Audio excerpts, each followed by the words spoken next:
नमस्कार, मैं हूं आशीष त्रिपाठी, आपके साथ विस्तार पूर्वक खबरों पर नजर डालेंगे। उससे पहले इस बीच आ रही एक बड़ी खबर से बुलेटिन की शुरुआत। हरदा से बड़ी खबर आपको बता दें, अजनाल नदी में नहाते वक्त 3 बच्चे डूब गए। गुप्तेश्वर मंदिर के पास पेढ़ी घाट पर हादसा हुआ। दरअसल तीनों बच्चों की मौत हो गई इस हादसे में और अभी तक पहचान नहीं हो पाई है 3 बच्चों की। और स्थानीय लोगों ने इन्हें बचाने का प्रयास किया लेकिन बचा नहीं पाए। तीनों का शव पोस्टमार्टम के लिए जिला अस्पताल भेज दिया गया है और बच्चों के पास पिपावड़ गांव के दस्तावेज मिले हैं। दरअसल सिविल लाइन थाना क्षेत्र का ये पूरा मामला है, जहां 3 बच्चे नदी में नहाते वक्त डूब गए और इनकी मौत हो गई। इनकी पहचान अभी तक नहीं हो पाई है। हालांकि ये कहां, किस गांव के रहने वाले हैं, इसके बारे में जरूर कुछ कागजों से अंदाजा लगाया जा रहा है और इस पूरे मामले में अभी शिनाख्त की जाएगी। दरअसल ये पूरा जो घटनाक्रम सामने आया, गुप्तेश्वर मंदिर के पास पेढ़ी घाट पर हुआ हादसा, जहां 3 बच्चों की डूबने की वजह से मौत हो गई। ये अजनाल नदी में नहा रहे थे और नदी में नहाते वक्त डूबने से इनकी मौत हो गई। गुप्तेश्वर मंदिर के पास पेढ़ी घाट पर यह हादसा हुआ। तीनों बच्चों की मौत हो गई और अभी इनकी पहचान नहीं हो पाई है। स्थानीय लोगों ने इन्हें बचाने की कोशिश की। प्रवीण हमारे सहयोगी इस वक्त हैं हमारे साथ फोन लाइन पर। प्रवीण, कैसे हादसा हुआ? चश्मदीद क्या कह रहे हैं? बचाने का प्रयास तो इन्हें किया गया था और कहां के ये बच्चे हैं? क्या कुछ डिटेल्स है इस दुर्घटना को लेकर अपने पास? जी, ये जो पूरा हादसा है ये हरदा की अजनाल नदी का हादसा है और आज ये तीनों बालक, जिनकी उम्र लगभग से 15 से 17 वर्ष के बीच की बताई जा रही है, ये लोग नहाने गए थे। और नहाने के दौरान ये लोग गहरे पानी में चले गए। उस दरमियान इनके डूबने से मौत हो गई। जो प्रत्यक्षदर्शी वहां पर थे, जो मछली पकड़ने का जो काम करते हैं मछुआरे, उन्होंने इन बालकों को देखा था शोर मचाते हुए। उनको बचाने का प्रयास भी किया लेकिन वो प्रयास असफल रहा। इन तीनों के जो है डूबने से मौत हो गई। इन तीनों के शवों को नदी से निकाला गया और जिला अस्पताल लाया गया है। फिलहाल इन मृतकों की कोई शिनाख्त नहीं हो पाई है। हालांकि इनके पास छिपावड़ थाना क्षेत्र के कुछ दस्तावेज मिले हैं, तो उसी के आधार पर पुलिस इनके परिजनों की खोजबीन में लगी हुई है। जी, लेकिन मैं आपको यहाँ पर एक बात बताना चाहूंगा कि हरदा में लगातार इस तरीके के हादसे हो रहे हैं। चेतावनियों के बाद भी और हादसों के बाद भी लोग सबक नहीं दे रहे हैं। यही कारण है कि इस तरीके के दुखद हादसे सामने आ रहे हैं। बिल्कुल प्रवीण, चूंकि गर्मी का समय है, ऐसे में बच्चे कुछ समय गर्मी से राहत पाने के लिए कई बार विचार करते हैं नदी या तालाब में नहाते हैं और उस दौरान इस तरह के हादसे होते हैं। तो अभिभावकों को और बच्चों को भी इस बात का ध्यान रखना चाहिए कि आप अगर कहीं नहाने जाएं तो ज़रूर कोई संरक्षक या कोई ऐसा व्यक्ति साथ में हो जो आपको निर्देशित करे और आप भी एक उचित दूरी पर, एक उचित जगह पर स्नान करें। अगर थोड़ी देर आपको गर्मी से राहत लेनी भी है तो ये अपनी जान को जोखिम में डालकर ऐसे न नहाएं। अजनाल नदी में जिस तरह से ये पूरा हादसा पेश आया, 3 बच्चे डूबकर जिनकी अब मौत हो गई है। लेकिन प्रवीण, एक बात और आपसे जानना चाहेंगे कि बच्चों का पता कैसे लगाया जा रहा है? कुछ कागजात इनके पास से मिले, बताया जा रहा है? जी हाँ, ये जो इसमें एक बालक जो मृतक है उसके बैग से छिपावड़ इलाके का जो है एक दस्तावेज मिला। उसी के आधार पर पुलिस ने जो है छिपावड़ थाना क्षेत्र जो है, छिपावड़ गांव जो है, वहां पर इस बालक की जो है खोजबीन का प्रयास किया जा रहा है। लेकिन फिलहाल जो अभी हमारे पास ताजा अपडेट है उसमें जो एसडीएम है महेश कुमार बमना, उन्होंने हमें ये बताया है कि फिलहाल बालकों के किसी भी प्रकार की शिनाख्त नहीं हो पाई है। जैसे ही पता लगेगा पुलिस जो है तत्काल उनके परिजनों तक पहुंचेगी। ठीक है प्रवीण, आप भी नजर बनाए रखें और इस पर डिटेल्स लेंगे आगे आपसे। बहुत शुक्रिया फिलहाल इस जानकारी के लिए। और जबलपुर से बड़ी खबर आपको बता दें, बीजेपी के पूर्व ग्रामीण अध्यक्ष शिव पटेल के बेटे अतुल के नर्मदा में डूबने से मौत हो गई। दोस्तों के साथ लम्हेटा घाट में यह नहाने गया था अतुल पटेल और गहरे पानी में तैरने की कोशिश की और डूब गया। हादसे के बाद पुलिस ने शव को पोस्टमार्टम के लिए मेडिकल भिजवा दिया है। मेडिकल के लिए पोस्टमार्टम के लिए भेज दिया गया है शव। और दरअसल जबलपुर में ये बड़ा हादसा हो गया। बीजेपी के पूर्व ग्रामीण अध्यक्ष शिव पटेल के बेटे अतुल की नर्मदा नदी में डूबने से मौत हो गई। दोस्तों के साथ नर्मदा नदी में नहाने के लिए गया हुआ था और अतुल पटेल गहरे पानी में तैरने की कोशिश की और इस दौरान डूबने की वजह से उसकी मौत हो गई। हादसे के बाद पुलिस ने शव को पोस्टमार्टम के लिए मेडिकल अस्पताल भिजवा दिया है और पोस्टमार्टम के लिए अभी इंतजार करना होगा। हालांकि रिपोर्ट का इस पूरे मामले में एक दुखद घटना ये घटित हुई, जहां डूबने की वजह से मौत हो गई बीजेपी के पूर्व ग्रामीण अध्यक्ष के बेटे की।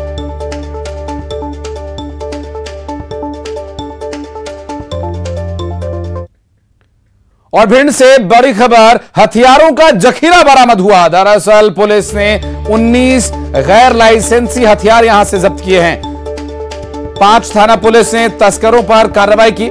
5 राइफल, 1 रिवॉल्वर, 13 देसी कट्टे यहां से बरामद किए गए और पुलिस के हाथ एक हथियार तस्कर भी चढ़ा है। दरअसल ये हथियारों की तस्करी का मामला है जिसमें एक आरोपी को गिरफ्तार किया गया है। इसके पास से अवैध हथियार बरामद किए गए हैं जिनका कोई लाइसेंस नहीं है, जिनका कोई रिकॉर्ड नहीं है। पुलिस ने 19 गैर लाइसेंसी हथियार जब्त किए हैं। 5 थाना पुलिस के द्वारा कार्रवाई करते हुए यहां से ये हथियारों की जब्ती की गई है और एक तस्कर को भी गिरफ्तार किया गया है। इस पूरे मामले में फिलहाल पुलिस कार्रवाई कर रही है और आगे क्या कुछ डिटेल्स इस पर रहेगी ये भी आप तक जानकारी पहुंचाएंगे। और ऐसे हथियारों की तस्करी को अंजाम देने वाले और कितने लोग हैं और इस पूरे घटनाक्रम से, इस हथियारों की तस्करी से और कितने लोग जुड़े हुए हैं ये जानने का प्रयास किया जा रहा है। गिरफ्तार किए गए आरोपी से पूछताछ और उसकी निशानदेही पर कुछ और गिरफ्तारियां संभव है, हो सकती हैं। हथियारों का बड़ा जखीरा यहां से बरामद हुआ है। भिंड से ये पूरा मामला सामने आया जहां पर बिना लाइसेंस के हथियारों का एक बड़ा जखीरा बरामद हुआ है जिसमें पुलिस के हाथ अभी तक 19 गैर लाइसेंसी हथियार लगे हैं। दरअसल 5 थाना पुलिस ने बड़ी कार्रवाई करते हुए 5 राइफल्स, 1 रिवॉल्वर, 13 देसी कट्टे यहां से बरामद किए हैं और एक हथियार तस्कर को भी पुलिस ने धर दबोचा है और इससे पूछताछ की जा रही है। उसकी निशानदेही पर संभव है इस पूरे घटनाक्रम से जुड़े कुछ और लोगों के नाम भी सामने आ सकते हैं। भिंड से ये पूरा मामला सामने आया था। हथियारों के जखीरे की बरामदगी हुई है। 19 गैर लाइसेंसी हथियार यहां से जब्त किए गए हैं जिसमें अब पुलिस और भी लोगों की तलाश में है। एक हथियार तस्कर गिरफ्तार किया गया, उससे पूछताछ की जा रही है और ये जानने का प्रयास किया जा रहा है कि आखिर ये हथियार कहां बनाए जा रहे हैं, कहां से आ रहे हैं और इन्हें कहां भेजा जाना है, कहां खपाने की तैयारी थी। और ये हथियारों के जखीरे की बरामदगी पुलिस के लिए एक बड़ी कामयाबी का प्रयास है, बड़ी कामयाबी का पहला कदम कह सकते हैं, क्योंकि इससे उस फैक्ट्री के बारे में पता चलेगा जहां पर इस तरह के हथियारों को बनाया जा रहा है और हथियारों के इस धंधे में और कौन लोग, कितने लोग शामिल हैं और कहां हैं वे, कब तक पुलिस की गिरफ्त में आएंगे, ये कुछ अहम सवाल बने हुए हैं।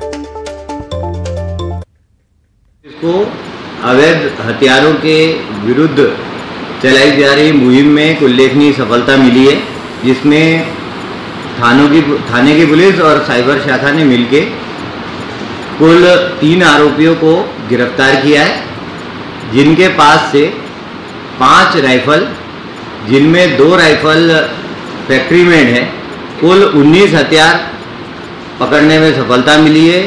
जो 3 हथियार तस्कर पकड़े गए हैं उनमें एक का पूर्व आपराधिक रिकॉर्ड 4 अपराध है अभी तक प्रकाश में आए और बाकी का आपराधिक रिकॉर्ड चेक किया जा रहा है।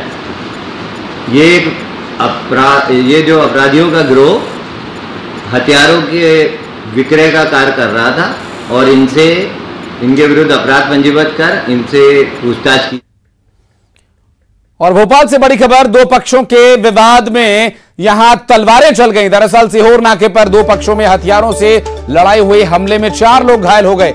आपको बता दें कि लाखों के सरकारी माल की चोरी को लेकर, बंटवारे को लेकर ये भिड़ गए और आमने सामने हो गए। बैरागढ़ क्षेत्र का ये पूरा मामला और इसमें दोनों ही पक्ष दरअसल आपराधिक पृष्ठभूमि के प्रतीत हो रहे हैं और 2 पक्षों में तलवारें चली। सीहोर नाके पर यहां हथियारों से लड़ाई हुई है। हमले में 4 लोग घायल हो गए हैं। लाखों के सरकारी माल की चोरी को लेकर आमने सामने हो गए। बैरागढ़ थाना क्षेत्र का यह पूरा मामला। आपको बता दें कि इस पूरे घटनाक्रम में काफी लोग संलिप्त हैं और आमने सामने हो गए। इसमें महिलाएं भी तस्वीरों में नजर आ रही हैं। उस मारपीट के दौरान का ये जो वीडियो सामने आया है, इस वीडियो को आप देखिए।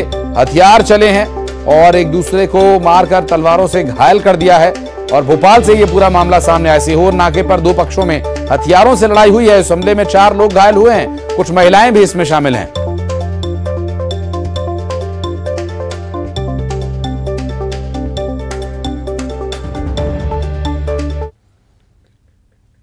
और उज्जैन के बैंक ऑफ इंडिया ब्रांच में आग लगने का मामला, जहां पर दमकल की करीब आधा दर्जन गाड़ियों को मौके पर भेजा गया आग पर काबू पाने के लिए। आग लगभग शांत कर दी गई है। कूलिंग का काम इस वक्त चल रहा है। ये उस वक्त की तस्वीर हम आपको दिखा रहे हैं जब वहां आग की लपटें पूरी तरह से अपने रौद्र रूप में थी और काला स्याह धुआं वहां से उठता नजर आया। तस्वीरें इस वक्त आपकी टीवी स्क्रीन पर। उज्जैन के बैंक ऑफ इंडिया ब्रांच में आग लगने की दुर्घटना की है और कारण क्या रहा अभी तक ये पता नहीं चल पाया है और आग अब बुझा ली गई है। कूलिंग का काम चल रहा है। उम्मीद है कि जल्द ही ये पता चल सकेगा कि आग क्यों और कैसे लगी और इस पूरी दुर्घटना में कितना नुकसान हुआ है, ये जानने का प्रयास लगातार किया जा रहा है। सारी गाड़ी हटा लो।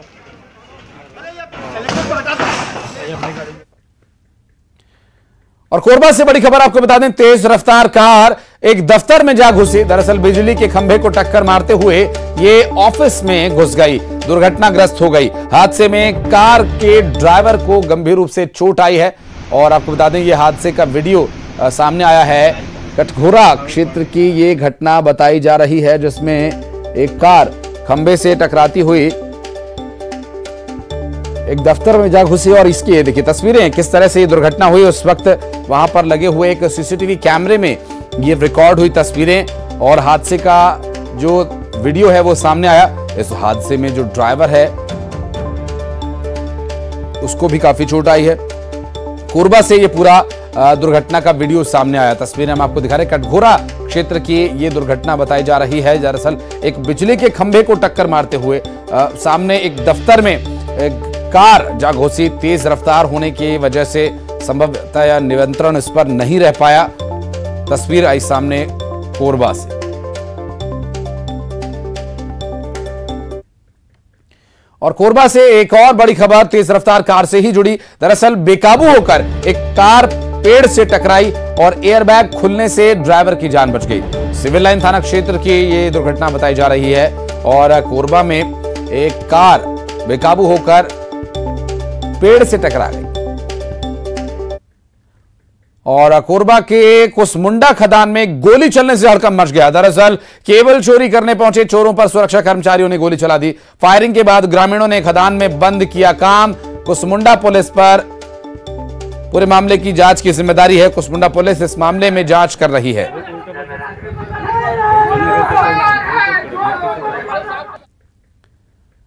और रायपुर में चेन स्नेचर्स का एक गिरोह जिसके 4 आरोपियों को गिरफ्तार किया गया। बिहारी गैंग के 4 लुटेरे गिरफ्तार कर लिए गए। तेली बांधा और सिविल लाइन इलाकों में ये लूटपाट की वारदातों को अंजाम दिया करते थे। पुलिस इस पूरे मामले का खुलासा करने वाली है, उस पर लगातार हमारी नजर बनी हुई है। दरअसल ये 4 जो लुटेरे हैं चेन स्नेचिंग और छीना झपटी झपटमारी का ये काम करते हैं और ऐसे में बिहारी गैंग के 4 लुटेरों को पुलिस ने गिरफ्तार कर लिया है।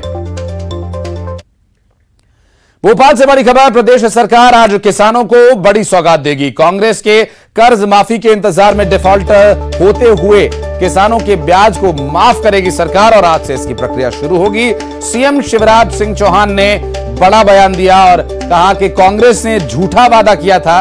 कांग्रेस के ऋण माफी योजना एक धोखा थी। किसानों से फॉर्म्स भरवाए जा रहे हैं।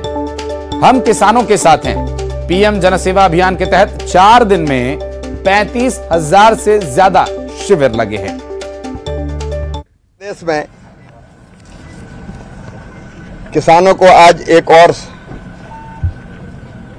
बड़ी सौगात दी जा रही है। कांग्रेस ने झूठा वादा किया था कर्जा माफी का, 10 दिन में कर्जा माफी का। कर्जा माफ हुआ नहीं और इस घोषणा के कारण कई किसानों ने कर्ज चुकाया नहीं तो वो डिफॉल्टर हो गए और ब्याज की गठरी उनके सिर पे चढ़ गई और वो ब्याज उतारना मुश्किल हो गया। तब भारतीय जनता पार्टी की सरकार ने ये फैसला किया, हमने फैसला किया कि किसानों के सिर से कर्ज के ब्याज की ये गठरी अब हम उतारेंगे। आज से अभियान प्रारंभ हो रहा है। ऋण माफी के धोखे के कारण जो डिफॉल्टर हुए उन किसानों से फॉर्म भरवाए जा रहे हैं और उनका जो ब्याज है उस ब्याज को अब बीजेपी की सरकार भरने का काम करेगी। प्रधानमंत्री जी के नेतृत्व में हम किसानों के साथ सदैव। भोपाल से बड़ी खबर, कांग्रेस की वचन पत्र समिति की बैठक। कमलनाथ ने बैठक की अध्यक्षता की। किसान, युवा और महिलाओं के लिए अलग से वचन पत्र जारी करेगी कांग्रेस। बैठक में सहमति बनी है। दरअसल कांग्रेस वचन पत्र समिति के अध्यक्ष राजेंद्र सिंह का बयान, स्थानीय स्तर पर भी वचन पत्र जारी होगा। कर्नाटक चुनाव की तरह स्थानीय मुद्दों पर ही चुनाव लड़ा जाएगा विधानसभा का। कांग्रेस नेता अपने सभाओं के दौरान स्थानीय मुद्दों पर ही फोकस करेंगे। कमलनाथ जी ने निर्देश दिए हैं कि युवाओं के लिए और किसानों के लिए ये भी वचन पत्र छोटे डॉक्यूमेंट्स होंगे, ताकि वो वर्ग के लोग, जो युवा हैं, किसान हैं, सीधे पढ़ सके, मुख्य पुस्तक पे जाने की आवश्यकता ना पड़े। वो भी हम लोग लाने वाले हैं। वचन पत्र तो प्रदेश का ही बनता है, तो हम अंतर्राज्यीय तो जाएंगे नहीं, वो तो प्रदेश का ही रहेगा। जिलों का भी बन रहा है, हर जिले में जो विधानसभा क्षेत्र हैं वो भी कवर हो रहे हैं, तो जिलों का अलग बना रहे हैं। तो स्थानीय चीज़ों को ही हाईलाइट हमें करना है, और फिर जो हमारे नेतागण हैं, सीनियर लोग हैं, वो सब समझदार हैं। जब वो भाषण देंगे तो राष्ट्रीय मुद्दों के बजाय स्थानीय मुद्दे, प्रदेश के मुद्दे, महिलाओं से संबंधित, नौजवानों से,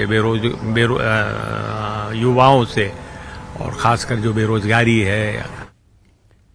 और दिल्ली से एक बड़ी खबर आ रही। दरअसल कांग्रेस नेता और राज्यसभा के सांसद विवेक तन्खा ने निशाना साधा। कर्नाटक चुनाव को लेकर बीजेपी पर निशाना साधा और कर्नाटक की जीत को कांग्रेस कार्यकर्ताओं की जीत बताया। बीजेपी के मॉडल को रिजेक्ट किया यहां पर जनता ने, विवेक तन्खा का कहना। और करप्शन और ध्रुवीकरण की राजनीति नहीं चल सकती, विवेक तन्खा ने कहा। कर्नाटका इलेक्शन में कांग्रेस की जो जीत हुई है, ये जीत कांग्रेस के कार्यकर्ताओं की है, कांग्रेस के लीडर्स की है। मगर ये जीत इसलिए भी हुई है कि बीजेपी ने एज अ पार्टी जो गवर्नेंस मॉडल कर्नाटका को दिया था वो रिजेक्ट हुआ है। 40% कमीशन की गवर्नेंस मॉडल कोई भी एक्सेप्ट नहीं कर सकता। और दूसरा, डिविसिव एंड पोलराइज्ड पॉलिटिक्स हर समय करते रहने से एक कर्नाटक। और रायपुर से बड़ी खबर, मध्य प्रदेश के मुख्यमंत्री शिवराज सिंह चौहान पर भूपेश बघेल का पलटवार। शिवराज सिंह चौहान घूमते कम हैं, बोलते ज्यादा हैं, भूपेश बघेल का कहना। और छत्तीसगढ़ में नक्सलियों पर दबाव बढ़ने से वे एमपी भाग रहे हैं। यदि एमपी में नक्सली नहीं होते तो वे कैसे मारते? नक्सली अब एमपी में प्रवेश कर रहे हैं। सीएम शिवराज सिंह उल्टा बोल रहे हैं, भूपेश बघेल का ही कहना। और छत्तीसगढ़ में नक्सली अब धीरे धीरे घट रहे हैं। इसके जितने कमांडर हैं वो छत्तीसगढ़ से नहीं है, छत्तीसगढ़ में छिपने के लिए आते हैं नक्सली कमांडर।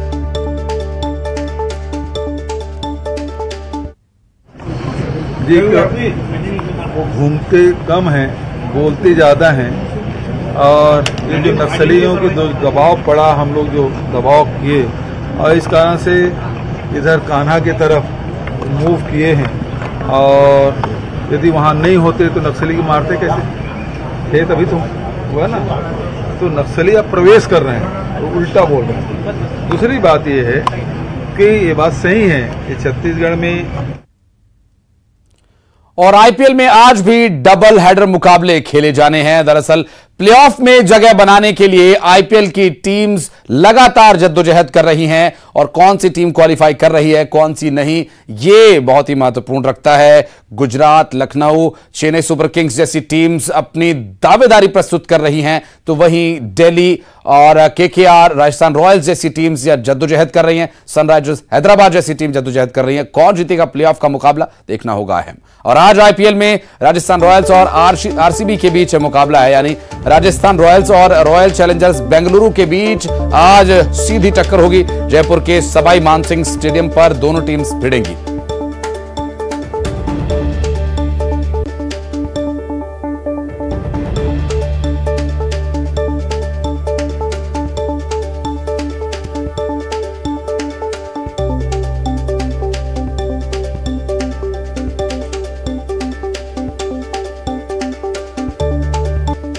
और न्यूज 18 से खास बातचीत में छत्तीसगढ़ के शहरी विकास मंत्री शिव डहरिया ने कहा कि आने वाले विधानसभा चुनाव में यहां लगातार प्रयास किया जा रहा है और इस चुनाव में पार्टी जीतेगी। लेकिन हमारे भूपेश बघेल जी की सरकार में जो अच्छा काम हो रहा है उसका लाभ हमारे जो वर्तमान विधायक उनको भी मिलेगा, या जो हमारे पार्टी के कैंडिडेट रहेंगे उसको स्पष्ट मिलेगा। अभी तो हम 71 है, आने वाले समय में 75 से कम हमारी सीटें नहीं आएगी। 75 का नारा आप दे रहे हैं? कम से कम 75 आएगी। हमारा टारगेट तो पूरा 90 पे 90 है। और आज मदर्स डे पर न्यूज 18 सभी माओं को सलाम करता है। और मां जो कि इस धरती पर सबसे अनमोल है, मां शब्द जिसकी गरिमा का हमें ध्यान रखना चाहिए, क्योंकि एक मां ही है जो पहली गुरु होती है और हर मुसीबत से आपको बचाती है। तो ऐसी मां के लिए, उस शब्द के लिए आपके जीवन में मर्यादा होना बहुत जरूरी है। मदर्स डे पर न्यूज 18 लाया है आपके लिए खास तोहफा। ये QR कोड स्कैन करें और मनाएं मदर्स डे एक अनोखे अंदाज में।